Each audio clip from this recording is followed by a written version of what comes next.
Welcome to episode 354 of the show. I'm your host, Abuja-based sales consultant and event media professional, Tavishima Ayede. Today I'd like to talk about sales pitches or sales presentations. Now, for those of you who are listening to this from a wedding and event industry background, these are terms that you're probably not familiar with.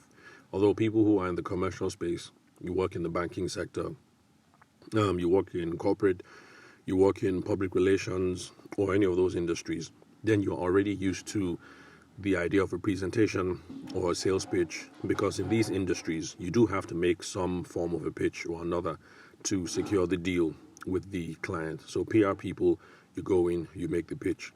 Insurance salesperson, you go in, you make the pitch. You work in a corporate environment, then, then it's typical that you go in and you make a pitch at some point. But in the wedding and the event space, some of you already make pitches. You just don't realize that that is what you are doing. For those of you who have attended wedding expos and bridal shows in the past, and whenever a bride comes by your table, you say, thank you very much for coming by Kemi Wedding Planners, LLC, ABC, Ltd. We are Abuja's finest wedding planners dedicated to catering to high-end clients in the whatever space. We specialize in this, that. We offer so and so service, and we are the best because we are the cheapest or most exclusive, most expensive, whatever it is.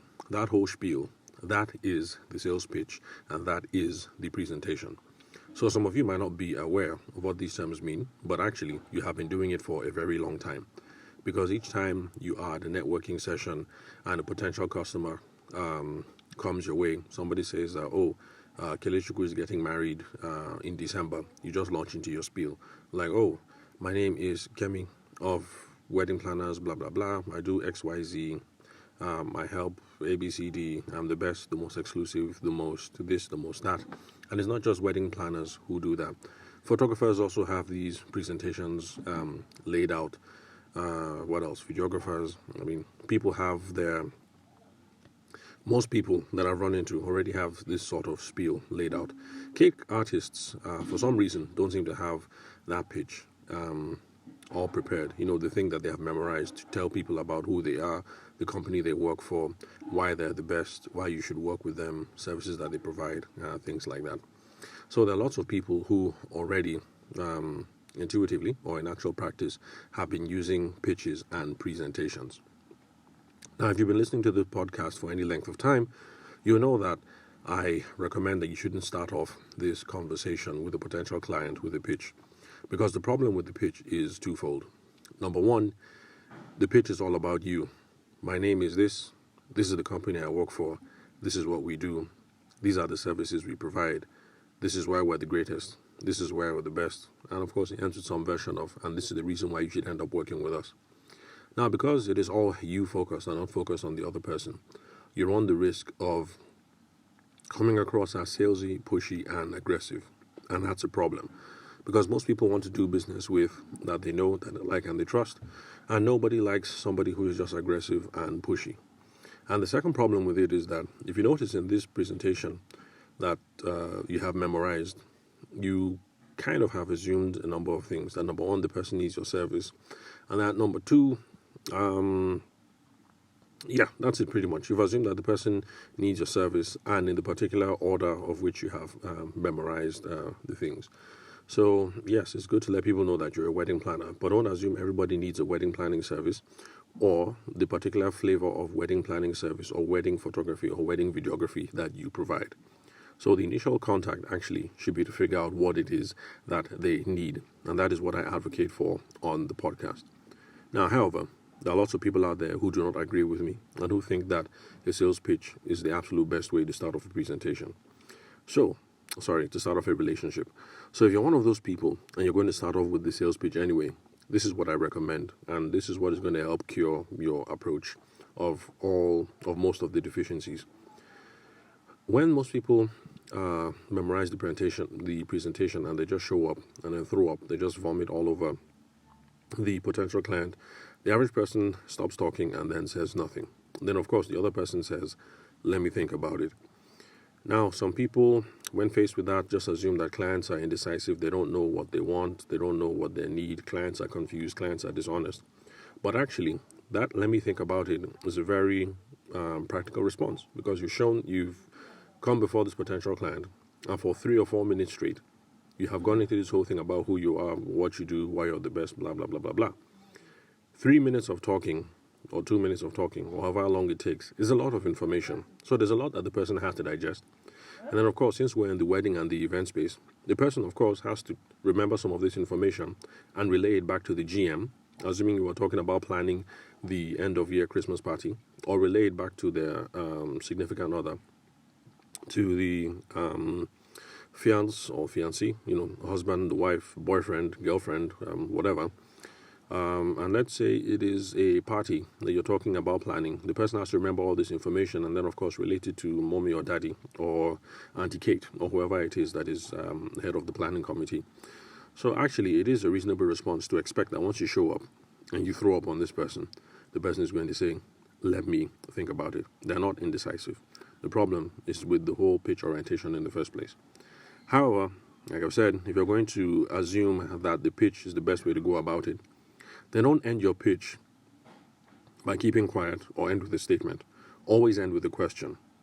When you end with a question, you're going to get some feedback that will help you determine what the next step is and how best to move the relationship forward. So you run into this person, they say Kenechukwu is getting married in December, and you start that, okay, I'm Kemi Wedding Planners, LLC, Abuja's greatest, finest. We focus on so kind of weddings, and we're the cheapest, we're the most expensive, we're the most exclusive, we're the most inclusive, whatever it is that you think is your value prop. You say all of these things, and then after 2 minutes, you look Kenechukwu straight in the face. So I can't remember what name I gave our groom. So let's just go with Kenechukwu again. So you look at Kenechukwu, or Zikelechukwu, you look at him straight in the face, and then you say, does any of this sound important to you? That's one question. Another question is, I notice you've been quiet all through. Is there something I may have missed? Or does XYZ feature of the bronze package, does that cater to what it is you're looking for? There are a variety of questions, any number of questions that you can ask. But the most important thing is to ask some question, any question, because that will give you some feedback about whether you are on the right track. Because if you are on the right track, it is nice to know now, rather than them saying, let me think about it, they go away. And then you play that cat and mouse game of following up, where you're following up after 3 weeks and then the whole thing just dies. It's best to know now, rather than 3 weeks into the relationship. So if you ask those kinds of questions, and by the time you're done, and you say, oh, I noticed you've been silent so far. Is there anything that I might have missed? And Kelechukwu says, oh yeah, I was just trying to be polite. You already have a wedding planner. Then at least you know that now, and that is good, instead of trying to chase Kelechukwu for the next 3 or 4 weeks. And then, of course, he's just trying to be polite. That's the reason why he's ghosting you, not answering the phone, and things of that nature. So it doesn't matter which question you ask. Any question you ask is going to give you some form of feedback to let you know what the next step is. But the most important thing is to make sure that you ask some sort of question. You have given this deluge of information for 2 or 3 minutes. Ask, is there anything that you've said that resonates with them? Is there something that they are excited about? Is there anything in the presentation that you might have left out? You need to ask those questions, get the feedback, and that will determine how you go forward with the relationship. So in summary, in my own opinion, please do not start with the pitch. Try and figure out a way of starting a conversation in a way that figures out what it is that the person wants, what they need, get a sense of what their budget is, figure out what the perfect vision for their wedding is. It is when you have gotten all that information, that you're going to be able to tailor your presentation or your pitch. So if you're looking for a much more sophisticated, upscale kind of wedding, then your presentation is going to be at Kemi Wedding Planners, LLC. We are the most upscale, exclusive, blah, blah, blah. We focus on this kind of clientele. We've done Dangote's daughter's wedding before. We did Buhari's daughter's wedding before. We did Donald Trump's daughter's wedding. We did Elon Musk's daughter's wedding, blah, blah, blah. It's only after you ask that then you know which elements are going to be important in your presentation. So please, left to me, make it conversational, figure out the need, But if you insist that you're going to make a presentation, then by the time you're done, ask questions. You want to be sure that you've hit the spot and that you are on the right track. So thank you very much for listening to the show. I hope I'll be dropping valuable nuggets for you guys. I will do my best to keep on serving value, and I'll catch you guys at the next recording. And again, this is me. I've been your host, Tavishima Ayede, Abuja-based sales consultant. And, sorry, excuse me, I have a bit of a cold because the kids have done it again. They're back with colds and making everybody ill. Sorry for coughing up and sounding all raspy in your eardrums. Okay, so this is me, Tavishima, signing out.